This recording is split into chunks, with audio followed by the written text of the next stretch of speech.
Kim Jong-un wants to meet. When do you want to meet with him? With who? You said the North Korean leader wants to meet. How soon would you? We want to have a meeting. I like to have a meeting. I get along great with him. You know, you were there. We even had a press conference. He had his first press conference. Kim Jong-un had a press conference. This was a little different press conference. I said, have you done a press conference before? No. And you know what? He did great. It was a great press conference, actually. It was historic. I doubt he's done one since. But I said, would you like to meet the fake news? Because whatever you want to do. And they came in like you've never seen anything like it. And then he said, enough.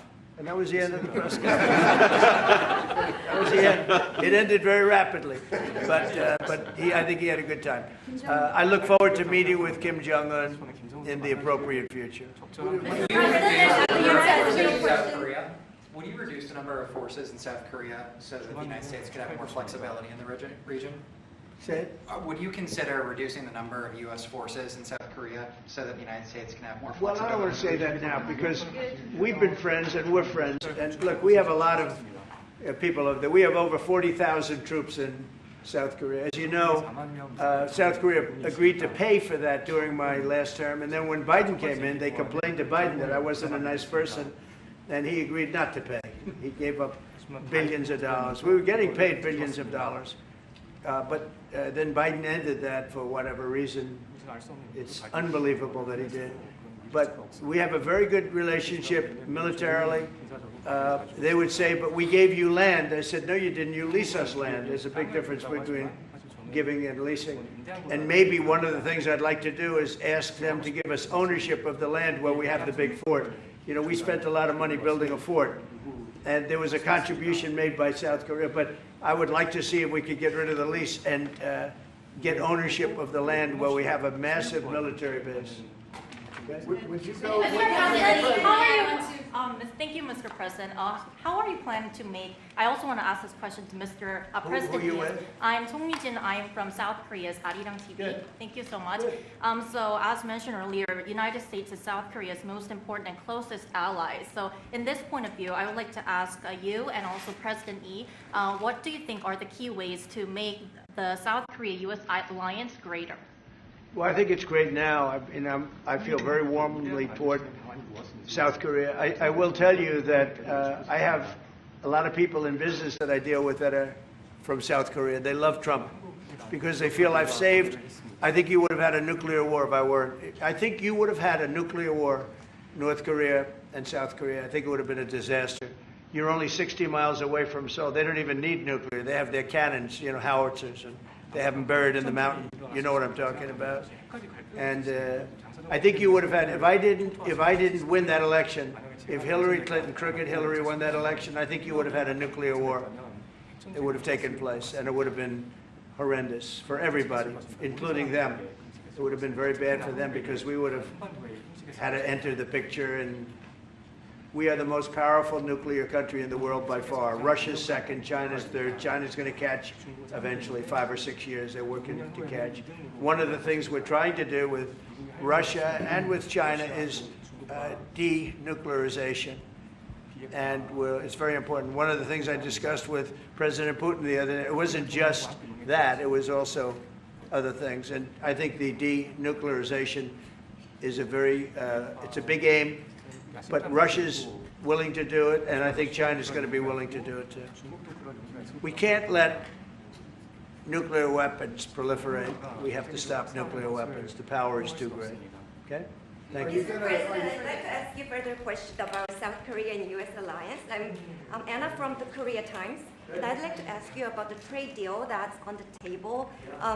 You mentioned about the shipbuilding industry, and President Lee mentioned about the manufacturing industry. And what other areas or sectors that you intend to focus on this trade deal? Because Korea is bringing in many investments and create jobs as well. So I'd like to know the opinions of both, how to get a beneficial outcomes for both countries through this deal. Well, we're going to get along great because we really sort of need each other.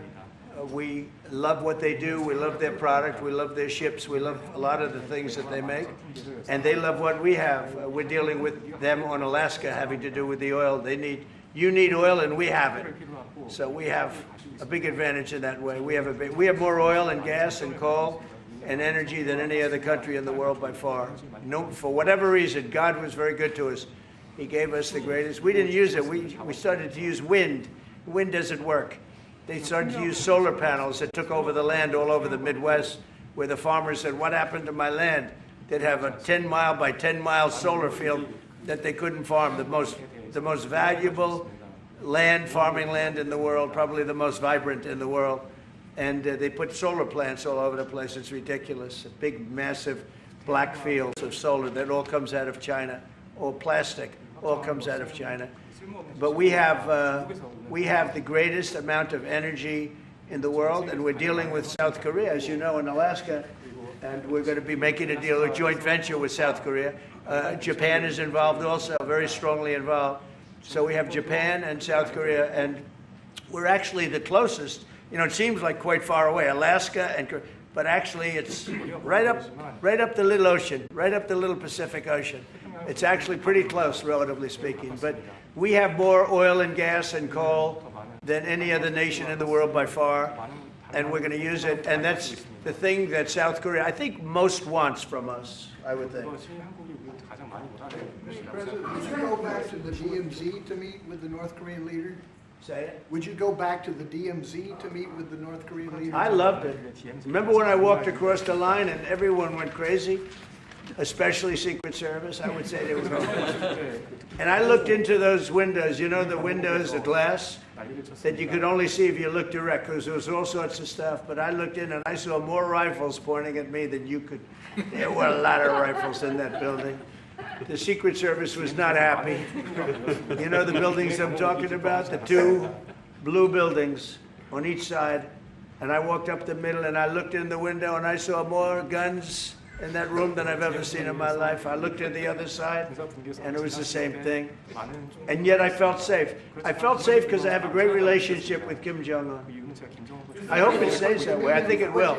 I have a very good relationship. I understand him. I spent a lot of free time with him, talking about things that we probably aren't supposed to talk about. And, you know, I get along with him really well. I think he has a country of great potential, tremendous potential. Is it possible you meet him this year or maybe next year? Well, I'm meeting a lot of people. I mean, it's hard to say that, but I'd like to meet him this year.